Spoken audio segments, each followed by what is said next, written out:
मारवाड़ का इतिहास चल रहा था। उसी मारवाड़ के इतिहास में राठौड़ वंश हम लोग पढ़ रहे थे। एनसीईआरटी में जिस प्रकार से आपको क्रम दिया गया है, राव सिंहा, राव चूड़ा, रणमल, राव जोधा, जोधा के बाद हमने दोस्तों मालदेव को पढ़ा। अब उन्हीं महत्वपूर्ण शासकों की कड़ी में अगले जो हमारे महत्वपूर्ण शासक आते हैं, उनका नाम है दोस्तों चंद्रसेन। ऐसा क्या हुआ था तो मैं आपको बताना चाहता हूं। मारवाड़ का जो वंश था, मारवाड़ के इसी राठौड़ वंश के अंदर हमारे लिए एक बहुत ही महत्वपूर्ण भूमिका रखने वाले शासक, जिनका नाम है प्यारे दोस्तों मालदेव। अब मालदेव के संतान तो आखिरकार 3 हैं। मालदेव का एक बेटा है सबसे बड़ा, जिसका नाम है राम, एक बेटा जिसका नाम है उदय सिंह, और उदय सिंह के बाद तीसरा जो बेटा है इसका नाम है चंद्रसेन। यानी तीसरा बेटा चंद्रसेन, 3 बेटे मालदेव के हैं। मालदेव ने अपना शासनकाल बहुत ही बेहतरीन बिताया। 1531 से लेकर 62 तक का शासनकाल मालदेव का रहा था। राम जो है दोस्तों, इसके साथ थोड़ा व्यवहार बिगड़ा। ये तो चला गया अकबर की शरण में। राम चला जाता है किसकी शरण में? ये चला गया प्यारे साथियों अकबर की शरण में। ठीक है जी। उदय सिंह भी इसी का जीवन थोड़ा सा लड़खड़ाया हुआ टाइप का था, और आखिरकार मालदेव जो है अपना उत्तराधिकारी चुन लेते हैं। किसे? चंद्रसेन को अपना उत्तराधिकारी चुन लेते हैं। इस बेटे में मालदेव को कहीं न कहीं योग्यता नजर आई थी, और इसमें खूबी नजर आई कि मेरा बेटा जो है दोस्तों वो चंद्रसेन होगा, और चंद्रसेन इस प्रकार आगे चलकर मारवाड़ की सत्ता को चलाएगा। ऐसा ख्वाब देख लेते हैं कौन? मालदेव। और आखिरकार चंद्रसेन को राजगद्दी पर बैठना पड़ता है। चंद्रसेन का शासनकाल जो है दोस्तों 1562 से लेकर 81 तक का शासनकाल है। दोस्तों इनके जीवन में बड़ी भयंकर समस्याएं हो गई थी, जैसे ही भी आपको बता देता हूं। अब राजा बना, राजा बनते ही सामने जो था अकबर का शासनकाल हुआ करता था। राजा बनने के बाद में हुसैन कुली खां के नेतृत्व में, जो क्योंकि बाद में ये उदय सिंह भी अकबर की सेवा में चला गया, अकबर की सेवा में चला गया, तो इनके भाइयों की मदद से चंद्रसेन पर आक्रमण करवा दिया। अकबर की तरफ से आक्रमण करवा दिया। हुसैन कुली खां ने दोस्तों यहां पर आक्रमण कर लिया। कब? 1564 के अंदर चंद्रसेन पर जोधपुर पे आक्रमण कर दिया। 1564 में आक्रमण किया किसने था? हुसैन कुली खां ने आक्रमण किया था। जी हां, हुसैन कुली खां ने आक्रमण किया था, और कुली खां ने आक्रमण कर दिया तो साहब शापा हो गया, पंगा हो गया। ये चंद्रसेन जीवन इनका लड़खड़ाया रहा था। लगभग इतिहासकार इनको भूल गए, लगभग इतिहासकार इनको भूल गए। इसलिए दोस्तों इनको भूला बिसरा राजकुमार की संज्ञा भी दी जाती है। इन्हें भूला बिसरा राजकुमार भी कह दिया जाता है। मैं आपको बताना चाहता हूं, राजस्थान की एक जगह है जिसका नाम है नागौर। उस नागौर नामक स्थान की मैं आपको एक विशेष बात बताना चाहता हूं, जरा सुने आप सभी। क्या बात है उस नागौर नामक स्थान की? पूरे राजस्थान के राजपूतों को अधीन करने के लिए 1570 में एक दरबार लगता है, जिसे नागौर दरबार के नाम से जाना जाता है। यह नागौर दरबार लगाया जाता है अकबर के द्वारा समस्त राजपूतों को अधीन करने का लक्ष्य रखा गया। वाला सारे राजपूतों को मैं मेरे अधीन कर लूंगा, यह अकबर का टारगेट था। टारगेट लिया जाता है, लेकिन दोस्तों ताकत तो थी खैर बंदे में, लेकिन राजपूत सब झुक के इसके दरबार में जा रहे थे। यदि वो सामना करते तो अकबर भारत नहीं दोस्तों, ये अफगानिस्तान से पार भागता हुआ नजर आता। जैसे ही नागौर दरबार लगा, समस्त राजपूताने के अलग अलग राजपूतों ने इसके अंदर हिस्सा लिया। मेवाड़ की तरफ से कोई नहीं आया, सिरोही वाला सुल्तान देवड़ा था, नहीं गया। और अब जो मारवाड़ की तरफ से यदि कोई शासक था, तो मारवाड़ की तरफ से शासक जो था वो उस टाइम चंद्रसेन था। अब चंद्रसेन के 2 बड़े भाई थे जिनको राजगद्दी तो मिली नहीं, वो नाराज थे। वो ऑलरेडी पहले ही नागौर दरबार के अंदर श्री राम जी बैठे हैं, तो इसका भाई श्री राम वहीं पर बैठा था, और एक वो उदय सिंह, इसको बाद में उपाधियां मिल जाएगी मोटा राजा की, एक उदय सिंह वहां। इन दोनों भाइयों की तरफ अकबर का झुकाव देख के ये गया तो बड़ी आस के साथ था, बोला और नहीं तो नागौर नुगौर कुछ तो हाथ में पहनाएगा, देखते हैं उस हिसाब से चलते हैं। लेकिन चंद्रसेन को वहां पर निराशा नजर आई। बोले यार ये तो अकबर इधर झुका हुआ है, तो इसके सामने 2 रास्ते थे, या तो इसकी गुलामी स्वीकार कर लूं, या फिर संघर्ष का रास्ता चुनने। संघर्ष का रास्ता चुनेंगे तो जिन्हें तेरे को देंगे नहीं। तो चंद्रसेन ने संघर्ष का रास्ता चुना। दोस्तों जोधपुर तो आज से पहले ही वैसे ही निकल चुका था, तो मारवाड़ का चंद्रसेन लड़खड़ाता ही लड़खड़ाता रहा, लड़खड़ाता ही लड़खड़ाता रहा। और मित्रों, ये पहले कभी किधर भाग रहे, कभी किधर भाग रहे, चंद्रसेन पे आक्रमण हुए। जैसे ही इसने नाटक किए हाँ में हाँ मिलाई नहीं, तो दोस्तों चंद्रसेन को भागना पड़ा। चंद्रसेन भागकर जाते हैं बादराजून नामक जगह पर। ये बादराजून नामक जो जगह देख रहे हो दोस्तों, मारवाड़ का एक राठौड़ों का एक प्रमुख केंद्र भी था। बादराजून में चले जाते हैं, वहां जाके अपना डेरा डाल लेते हैं एक बार कुछ टाइम के लिए। ये वार्ता है 1565 की बात है। 1565 में चंद्रसेन कहां पर जाके शरण लेते हैं, तो ये बादराजून में चले गए। इस बात का पता चल गया मुगलों को कि भाई ये तो वहां छुपा हुआ है, चलो बादराजून में छुपा है, चलो। मुगलों की फौज से कई बार पंगा लिया, लेकिन दोस्तों फिर हैवी हो गए मुगल। तो बादराजून से भागकर ये चले गए सीवाना। ये सीवाना में जाके शरण ले लेते हैं। सीवाना में कुछ टाइम तक अपने चौकी लगाए रखी, डेरा डाले रखा। जैसे ही मुगलों को पता चला भाई सीवाना में भाई साहब अपना डेरा डाले बैठा हुआ है और मुगलों के साथ में लगातार संघर्ष कर रहे हैं, मुगलों के साथ लगातार लोहा लिए जा रहे हैं, तो साहब अब पता चला मुगलों को। मुगलों ने अपनी शक्ति का संगठन कर दिया, शक्ति को एक कर दिया, और एक करने के बाद फिर क्या था, मामला पूरा का पूरा बिगड़ गया। अब साहब मुगलों ने क्या किया, इनकी शक्ति थी, इनके साथी थे ना, उनको भी तोड़ दिया। सिवाना में थे एक तो सुखराज नाम से था, एक सुजा था, एक देवी सिंह था। याद रखना है, एक सुखराज नाम से व्यक्ति है, एक सुखराज नाम का व्यक्ति है, एक सुखा नाम का व्यक्ति, सुजा नाम का व्यक्ति है, और एक देवी सिंह करके, ये रावल सुखराज है और एक देवी सिंह है। ये तीन व्यक्ति थे जो इनके साथ में मतलब चंद्रसेन का साथ दे रहे थे, कहीं न किसी तरीके से भी मजबूती बना रहे थे। गुलाबी सराय राजकुमार को कॉन्फिडेंस दे रहे थे भी हम तेरे साथ हैं। मुगलों ने इनको भी दूर कर लिया, मुगलों ने अपने आप इनको भी अपने पास कर लिया। अब साहब सिवाना से निकलने के अलावा कोई चारा नहीं है भाई साहब के पास, क्या करें। पूरी राज तो इनको पता था लगभग, और वो मुगलों के पास चले गए हैं। अब क्या करें, अब यहां से भागे, सिवाना से यहां से भागते हैं, जाते हैं पीपलाद, जाते हैं, ये पीपलाद जाते हैं। पीपलाद भी बोल देते हैं, पिपलाद भी बोल देते हैं, दोनों नामों से जाना जाता है दोस्तों। और फिर आगे चलकर आपको पता है ये मारवाड़ मेवाड़ की सीमा पर काणूजा की पहाड़ियां हैं, पाली जिले में पड़ती है काणूजा की पहाड़ियां। इन पहाड़ियों में जाके छिप गई, यहां पर जाके शरण लेनी पड़ी। तो ये चंद्रसेन ता जीवन भटकते ही भटकते रहे।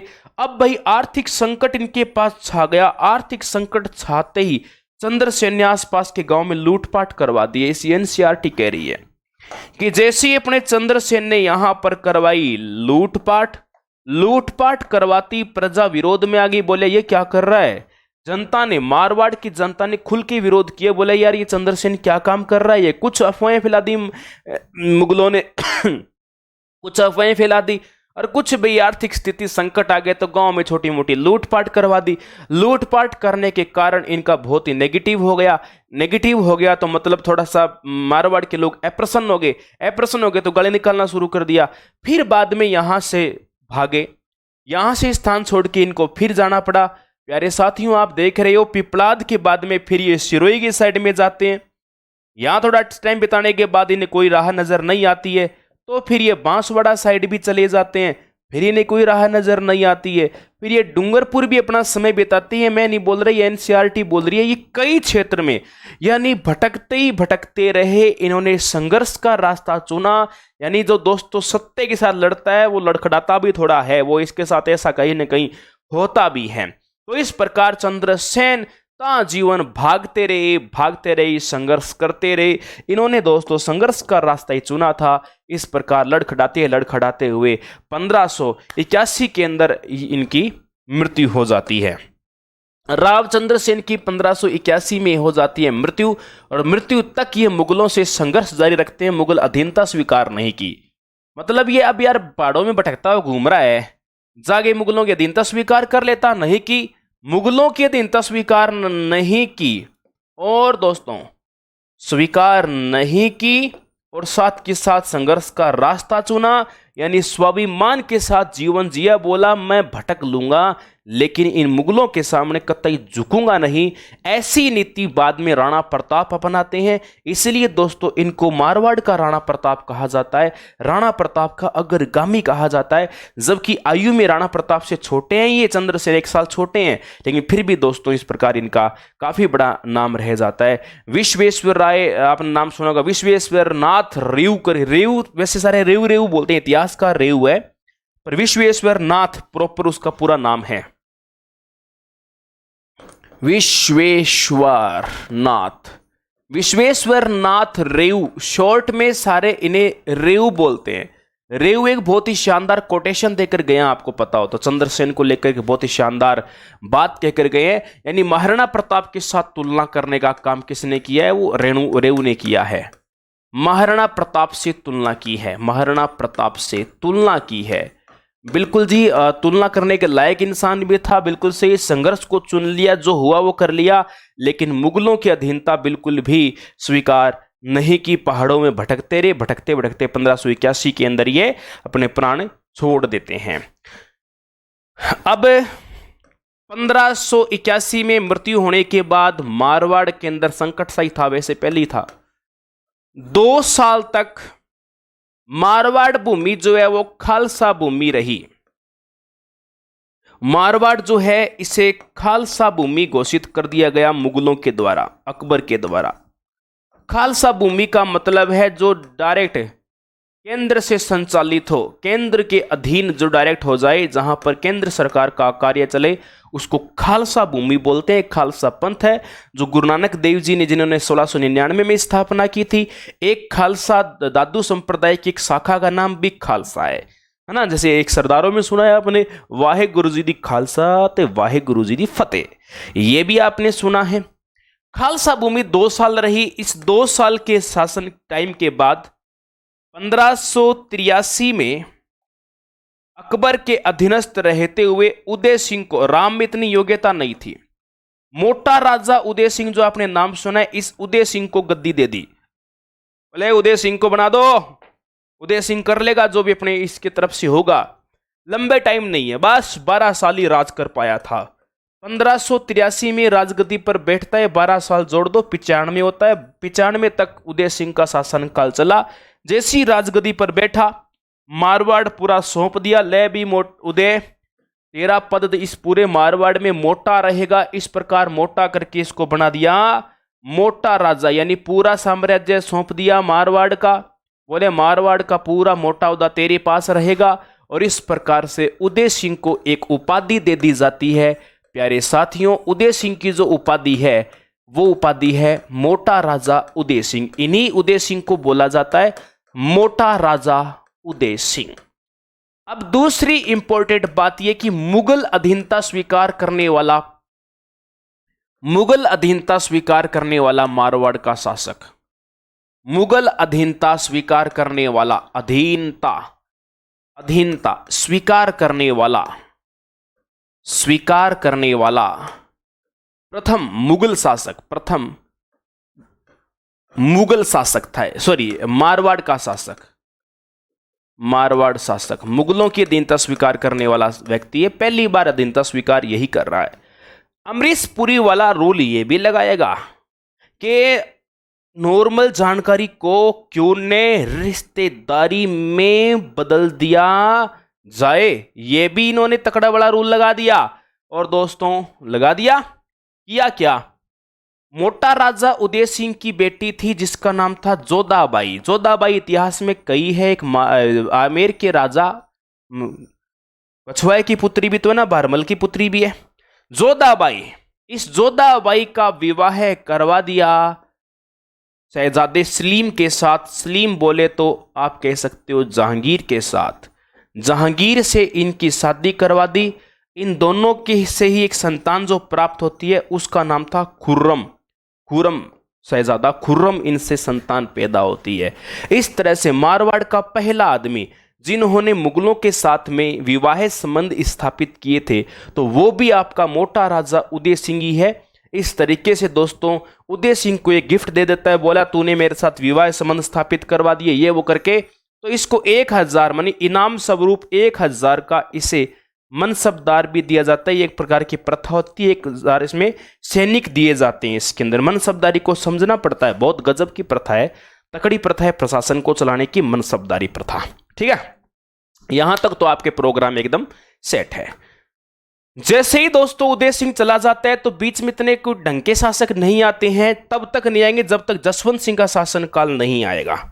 मैं आपको सीधा एनसीईआरटी के अकॉर्डिंग सीधा आपको लेकर आता हूं, जसवंत सिंह पर लेकर आता हूं, सीधा अपना आ जाएंगे जसवंत सिंह के ऊपर। देखो क्या होता है। जसवंत सिंह की जिंदगी में भी एक घोर संकट छा गया था, तकड़े वाला संकट छा गया था दोस्तों। संकट मोचन तो खैर बनना ही पड़ेगा, जिंदगी में संकट तो खैर आते ही रहते हैं। देखो क्या होता है, महाराजा जसवंत सिंह बोल दो या केवल जसवंत सिंह बोल दो, बात तो एक ही है दोस्तों। इनका शासनकाल है 1638 से लेकर गैप सीधा छलांग लगा दी है 78 तक शासनकाल रहा था। बहुत गलत होता है इनके साथ में। देखो कैसे, देखो हुआ क्या। जसवंत सिंह जी शादी कराने के लिए गए बूंदी। सुनना मेरी कहानी क्या कहती है। देखो आप, पहले तो जन्म की बात भी एनसीईआरटी में की हुई है कि इस व्यक्ति का जन्म कहां पर हुआ था, क्योंकि मुगलों के अधीन इनके सारे परिवार वाले रह रहे थे। तो इनका जन्म मारवाड़ में नहीं हुआ था, इनका जन्म हुआ था 1626 के अंदर बुरहानपुर में हुआ था। राजस्थान में नहीं है, बाहर है, कमेंट करके बताओ कहां, जल्दी मुझे बताओ। बुरहानपुर में जन्म हुआ था किसका, जसवंत सिंह का। यानी जब शासन राजगद्दी पर बैठा तो मात्र 12 साल का छोरा शादी कराने के लिए बूंदी गया हुआ था, बूंदी की रानी लेकर आ रहा था, आपको पता हो तो। अब कहते हैं जसवंत सिंह जी चले गए बूंदी, यह बात 1638 की है। बूंदी खाने गए थे, समझ लो आप। बूंदी गए, बूंदी विवाह के लिए गए। पिताजी तो बाहर अभियान पे थे, पिताजी के बिना साथ लिए बूंदी विवाह के लिए चले। बूंदी विवाह के लिए गए, पीछे से मैसेज आया पिताजी एक्सपायर हो गए। जसवंत सिंह के पिताजी का नाम गज सिंह था और विवाह के लिए आए। तभी दोस्तों एक घटना हो जाती है, तभी इनके पिता गज सिंह एक्सपायर हो जाते हैं, गज सिंह की मृत्यु हो जाती है। अब सोचो, कोई आदमी आपके शादी कराने के लिए आए, दुल्हा बना हुआ है, बराबर बीननी बैठी हुई है, तेरे हाथ में मेरा हाथ हो, बस आगे क्या है। इसी बीच में एक संदेश आए, तेरा बापू लुढ़क गया भाई, तेरा पिताजी लुढ़क गया।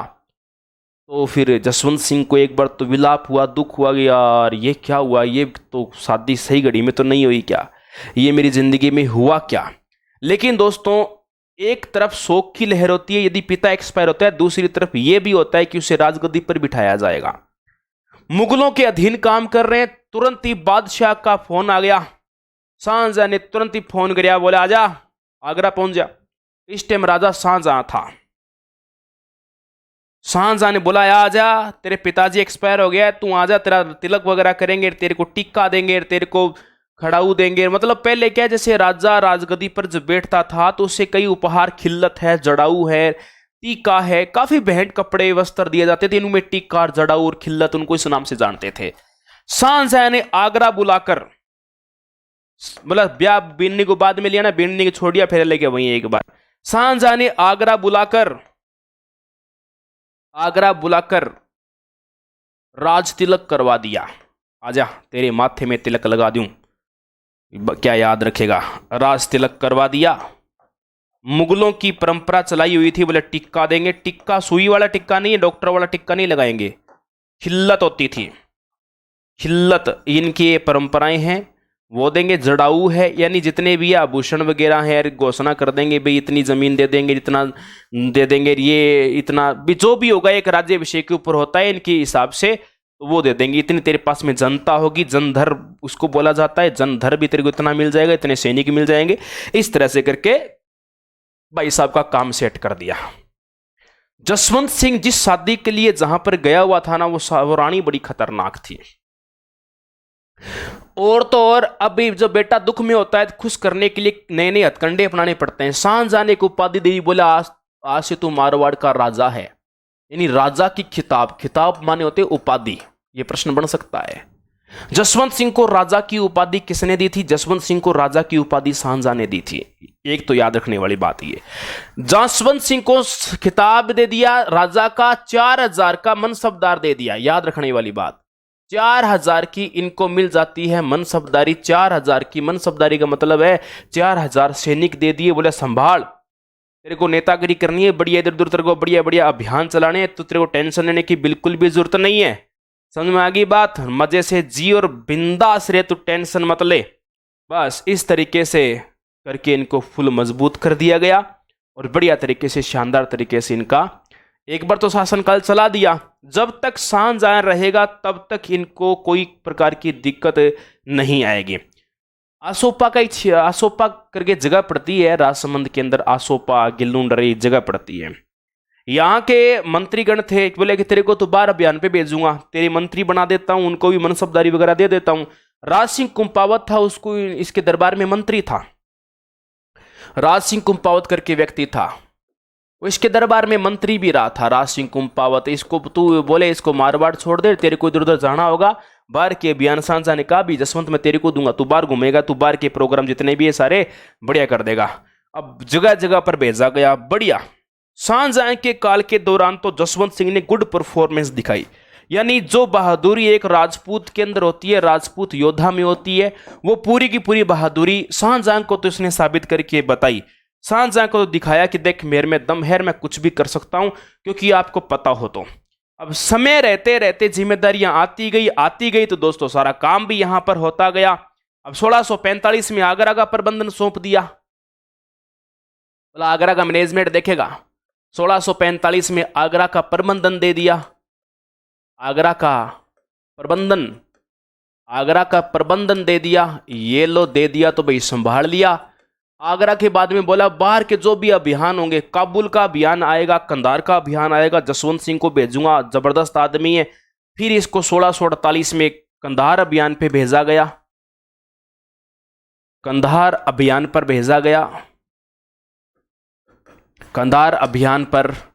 भेजा गया, कुशलतापूर्वक और सफलतापूर्वक सही रहा, कोई दिक्कत नहीं है। जसवंत सिंह ने सारा ही काम करके दिया। अब क्या हुआ साहब, इस समय बाद में मुगलों के घराने के अंदर एक गंभीर समस्या हो गई।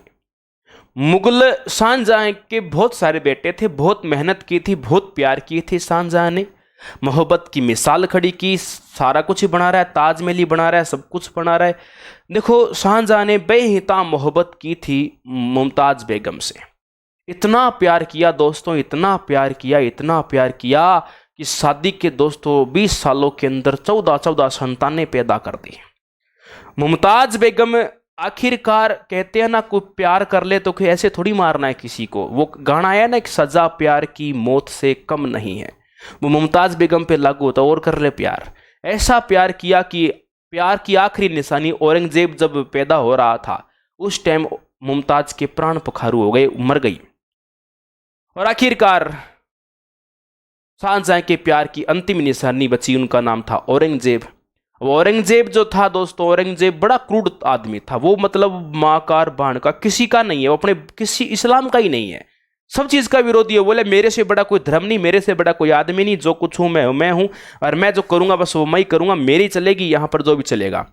एक बार शाहजहां ने बड़ा बेटा दारा शिकोह था, जो आगे वाला राजा बनने वाला था, और छोटा औरंगजेब था, बीच में कई और थे, लल्लू पुल्लू कई थे, लेकिन उनका कोई औचित्य नहीं है। एक बार औरंगजेब भी बहादुर में से था। औरंगजेब को बोला, दिल्ली में थे शाहजहां दिल्ली में था, बोला तू आगरा जा बेटा, आगरा में जाके थोड़ा ध्यान रख। औरंगजेब आगरा जाते ही वहां अपने आप को राजा घोषित कर लेता है। बोला मैं तो बादशाह बन के आई हूँ, बादशाह ने बादशाह बना के भेजा है मेरे को, आज से यहाँ का बादशाह मैं हूँ। अब पहले क्या फोन तो होते नहीं थे, जल्दी सी बात फैलती नहीं थी, और धीरे धीरे दिल्ली बात पहुंची, अपने आप को राजा घोषित कर लिया। इस बात का विरोध दारा शिकोह ने किया। बोला यार मेरा हक था, वो कैसे ले गया, बापू का बापू वो ऐसे कर गया। बोला ऐसे कैसे कर गया, मैं जाता हूँ। पिताजी नाटक करने गए। बोला तू तेरी मत कैसे रे, तू अपने आप कैसे बादशाह बन गया। बोला बोलने का नहीं, मेरी माँ को खत्म कर गया, मोहब्बत की मिसाल बना के बहादुर बनता है, पिताजी को किडनैप कर लिया, जेल में डाल दिया। बोले बकवास करता है मेरे सामने, यानी अपने बाप को बंदी बना के रख लिया। सोच लो वो आदमी किस टाइप का है। इस बात का पता चलते ही दारा शिकोह बोला मेरे बाप को बंदी बना लिया। बोला बाप तेरा क्या, मेरा भी तो बाप ही है, लेकिन बाप कर दिया इलाज, तेरा भी कर दूंगा। अब भाई दोनों भाइयों की लड़ाई होगी, और दोनों भाइयों की लड़ाई होगी तो दोनों भाई अलग अलग राजपूतों को पत्र लिखेंगे। यानी अब होगा मुगल उत्तराधिकार संघर्ष। मुगल उत्तराधिकार संघर्ष। उत्तराधिकार का मतलब राजा बनने को लेकर दो भाइयों में लड़ाई हो रही है। किस किस में हो रही है? बड़े वाला तो है दारा सिकू है, बोलते हैं पूरा नाम। छोटा और खोटा एक ही बात, वो अपना औरंगजेब। अब दोनों ने सब राजपूतों को पत्र लिख दिए, नोटिस भेज दिए, दे ध्यान रखो दोनों भाई बजाएंगे लठ दोनों हम मिलके। जो जिसका साथ देना चाहता है वो दे लो, जो जिसका साथ देना चाहता है वो दे सकता है, पर एक बात जरूर याद रखें, साथ देना, यदि गलती से कोई मान लो किसका साथ दे रहा है, जीत ये गया तो उनके साथ अत्याचार तो करेगा।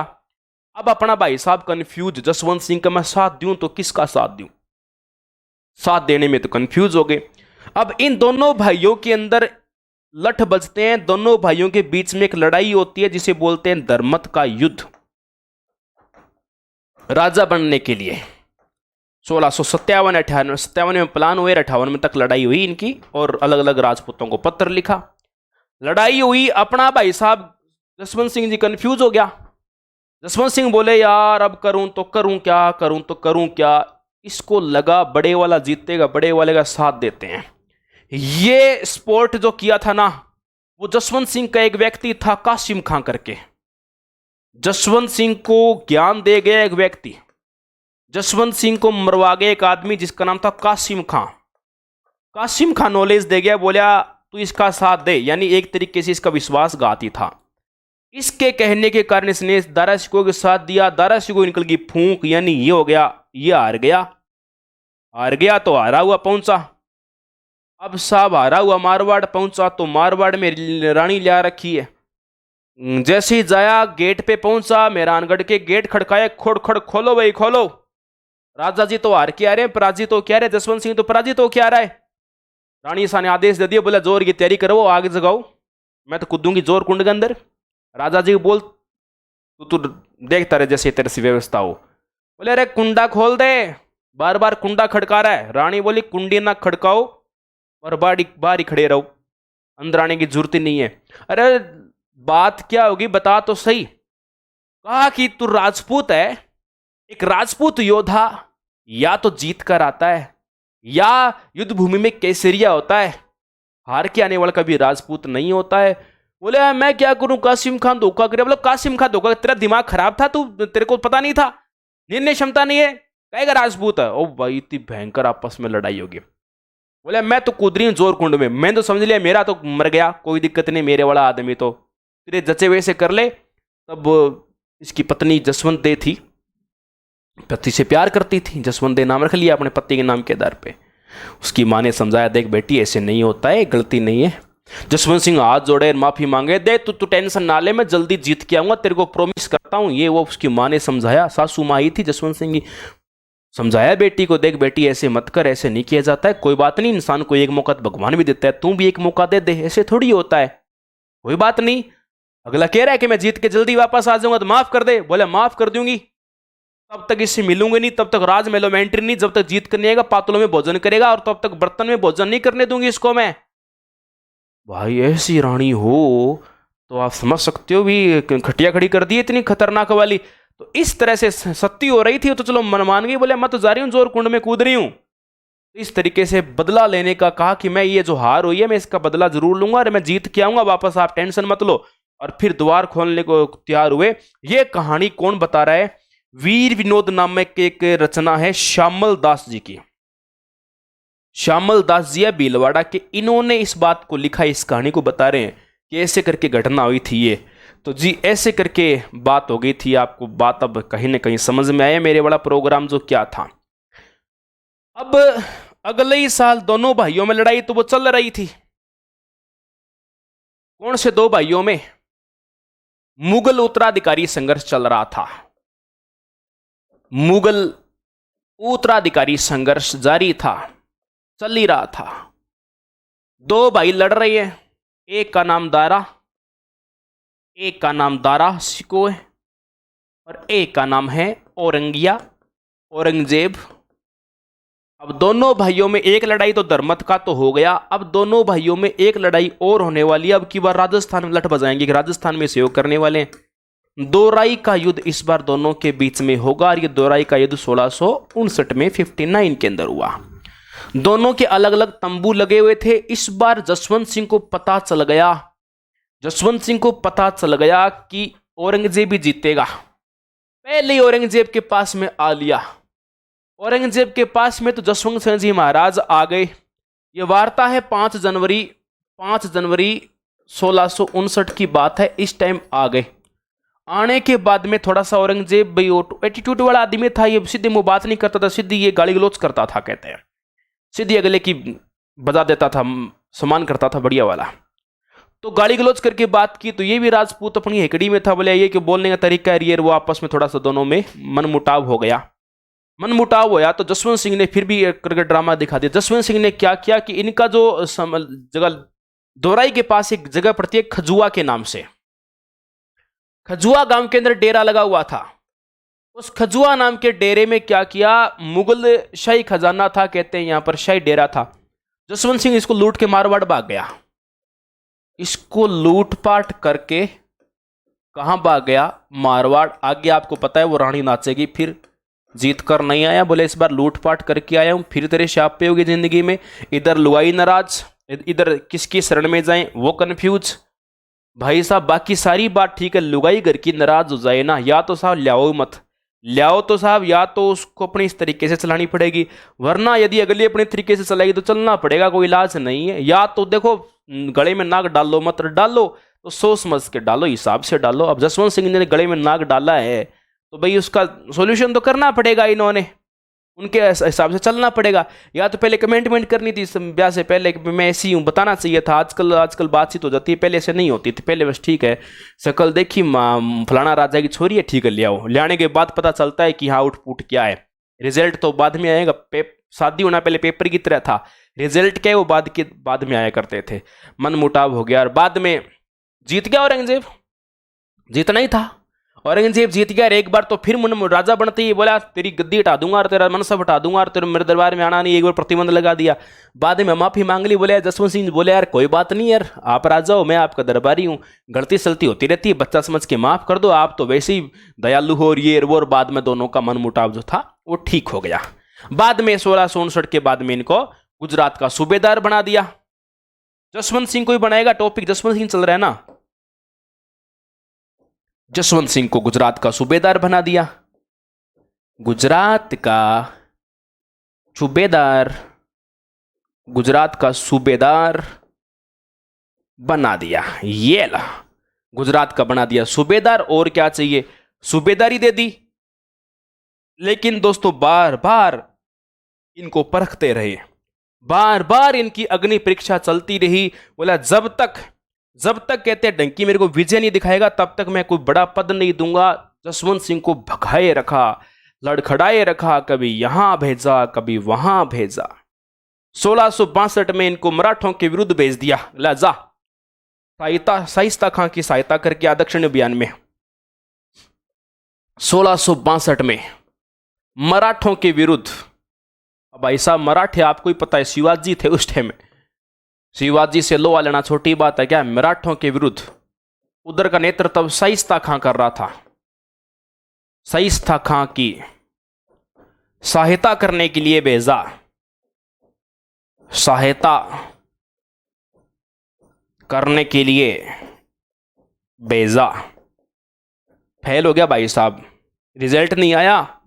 सामने शिवाजी बैठा है, ठोक देगा। शिवाजी जानते हो क्या, दक्षिणी शक्ति के नाम से फेमस है शिवाजी महाराज। और शिवाजी आपको पता है, शिवाजी तो कितना खतरनाक आदमी है। अब औरंगजेब बार बार हार्ड से हार्ड प्लान दे रहा है। बोला तब तो जीत के नहीं है तब तक मैं तेरे को एक बहादुर राजा नहीं मानूंगा। बोला मेरे को एक मौका और दो। बोले एक मौका, तेरे को मौके कई दूंगा, तू टेंशन का ही ले रहा है यार, तू टेंशन मत ले। 1673 में भेज दिया, काबुल अभियान पे भेज दिया। 1673 में काबुल अभियान पर भेज दिया। अब काबुल अभियान पर भेज तो दिया। अब दोस्तों आपको ही पता है काबुल अभियान पे भेज तो दिया, रिजल्ट मिले तब की बात है ना, ऐसे अभियान पे भेजने से क्या है, अभियान पे तो चला गया, अब रिजल्ट क्या आ रहा है। फिर वहां पास में एक जगह पड़ती है जामरूद, जामरूद में रहने का आदेश दे दिया, बोला जामरूद में रहते हुए शक्तियों से लड़ते रहो, जामरूद में रहो। और ऐसे लड़खड़ाते हुए 1678 के अंदर दोस्तों ये इस प्रकार से विदा हो जाते हैं। डेट भी है 28 नवंबर को, 28 नवंबर 1678 को इनकी जामरूद के अंदर ही मृत्यु हो जाती है। इस प्रकार जामरूद कमेंट करके बताओ कहां पर है, आप भी मैच्योर विद्यार्थी हो, बताओगे मेरे को आप। इस तरह से लड़खड़ाता हुआ जीवन जसवंत सिंह का समाप्त हो जाता है। जसवंत सिंह दोस्तों वैसे तो बहादुर में से आता है, कहते हैं इसके दरबार में विद्वान बहुत तकड़े तकड़े थे, विद्वानों का आश्रयदाता जसवंत सिंह को कहा जाता है। सूरत मिश्र, नर हरिदास, नवीन कवि जैसे जिसके दरबार में यार इतने शानदार शानदार भव्य भव्य, एक और था बनारसी दास थे, सूरत मिश्र था, यार कितना मतलब नर हरिदास जैसे अलौकिक संत टाइप के लोग थे इसके दरबार में थे, विद्वान बहुत रहते थे इसके दरबार में, लेकिन संभालना नहीं आया, मैनेजमेंट नहीं आया। एक मैं आपको बहुत शानदार व्यक्ति के बारे में बताना चाहूंगा जो इसके दरबार में रहा करता था। इसके दरबार में एक व्यक्ति रहता था जिसका नाम था मोहनोत नैणसी। प्यारे साथियों, मैं नैणसी के बारे में आपको बताना चाहता हूं। मोहनोत नैणसी इनके दरबार में मंत्री था तो था जो था, एक होता है ना कर संग्रह अधिकारी, उस पद पे भी रहा था ये व्यक्ति, कर संग्रह अधिकारी के रूप में रहा था। और तो और साथ के साथ इनके दरबार में रचनाएं भी कर रहा है, तकड़ी तकड़ी रचनाएं कर रहा है। जैसे एक रचना सुनिए आपने, मोहनोत नैणशीरी ख्यात, राजस्थान की बहुत इंपॉर्टेंट रचनाओं में से एक है मोहनोत नैणशीरी ख्यात। ख्यात यानी किसी की पॉपुलरिटी का वर्णन करना, ख्याति। एक लिखी थी इन्होंने मारवाड़ परगनारी विगत, यानी राजस्थान का पहला मारवाड़ परगना बोलते हैं तहसील स्तर को, परगनारी विगत इस प्रकार से लिखा दोस्तों। राजस्थान का पहला यह स्रोत है जिसके अंदर मारवाड़ के अंदर जनता का उल्लेख है, एक एक जनगणना के बारे में बता रखा है। मोहनोत नैणसी ना दोस्तों, देवी मुंशी प्रसाद ने इनको राजस्थान का अबुल फजल कहा है, इन्हें राजस्थान का अबुल फजल कहा है, राजस्थान का अबुल फजल कहा गया इन्हें। और कहा किसने? मुंशी देवी प्रसाद ने कहा है। अच्छा आदमी था, लेकिन क्या हुआ, जसवंत सिंह ने इनके ऊपर 1 लाख रुपए खाने का आरोप लगा दिया, बोले इनकम टैक्स के अंदर खा गया 1 लाख रुपए, 1 लाख रुपए गबन करने का आरोप लगाया। तो मोहनोत नैणसी सैन ने बोले मैं तेरे लिए साले इतना इतना काम कर रहा हूँ, इतना इतना सब कुछ किए जा रहा हूँ, और तुम लोग हमारे पे इस तरह से शक कर रहे हो, शर्म आनी चाहिए आप लोगों को। मतलब जिसके लिए तन मन धन सब कुछ समर्पण कर दिया यार, उस पे वो शक कर रहा है, खुद में योग्यता नहीं है, खुद बार बार हार के आ रहा है, खुद में एक क्वालिटी नहीं है, और मेरे पे शक कर रहे हैं। मैं सारा जान लगाए बैठा हूं तुम्हारे लिए, मेरे पे शक करते हुए शर्म नहीं आती है? मैं तुम्हारी रचनाएं कर रहा हूं यार, तुम्हारे बारे में लिख रहा हूं, तुम्हारी ख्याति कर करके मैंने मेरे हाथ घसा लिए, मारवाड़ परगनारी विगत लिख रहा हूं, तुम कह रहे हो मैं 1 लाख रुपए खा गया? शर्म नहीं चाहिए आप लोगों को, ये मेरे पे आरोप लगा रहे हो। और इस प्रकार नागौर की ये विरोध करने पर इनको नागौर की जेल में डाल दिया।